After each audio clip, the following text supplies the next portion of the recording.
All right, so today we're going to talk about something that happens to literally everyone, but we don't really get it.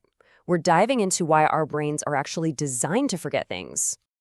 Okay, picture this. You've been there, right? You meet someone new, you shake their hand, they say their name, and poof, it's just gone. Like it vanished into thin air before you even had a chance to process it. It is such a universal and, yeah, kind of awkward part of being human. Or what about this one? This is a total classic. You walk from one room to another, super confidently, you get there, and you have absolutely no idea why you went in there in the first place. You just stand there, totally lost. Look, it feels like a bug, right? A glitch in the system. Super frustrating. But what if I told you it's not a mistake at all? What if forgetting is actually a feature, not a bug? We usually think of our brain like a computer's hard drive, just saving every single little thing. But that's not quite right. A way better way to think about it is like a filter. It's constantly going through this massive flood of information and deciding, okay, is this important? Should I keep it or just let it go? And that gets us to the main point here. Forgetting isn't just normal, it's actually necessary. I mean, can you imagine if your brain remembered every single thing you ever saw or heard? It would just crash, completely overloaded with junk.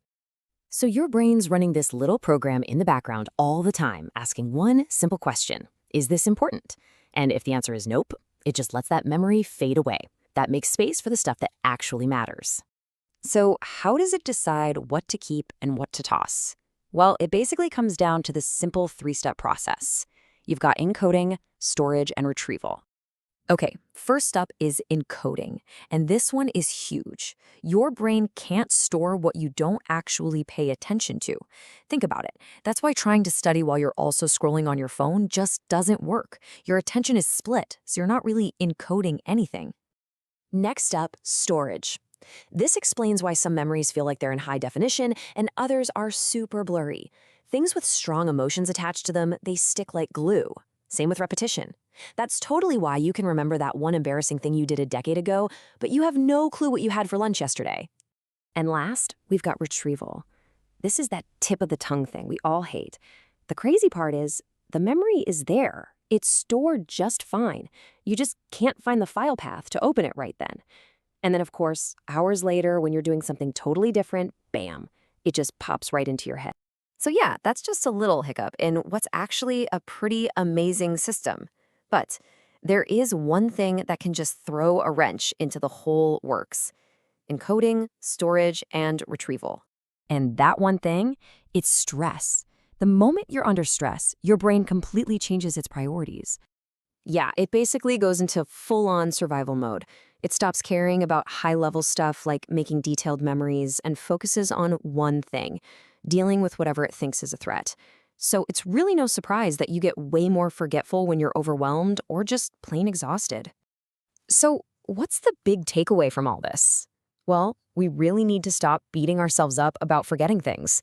It's not some personal failure, and it definitely doesn't mean you have a weak mind.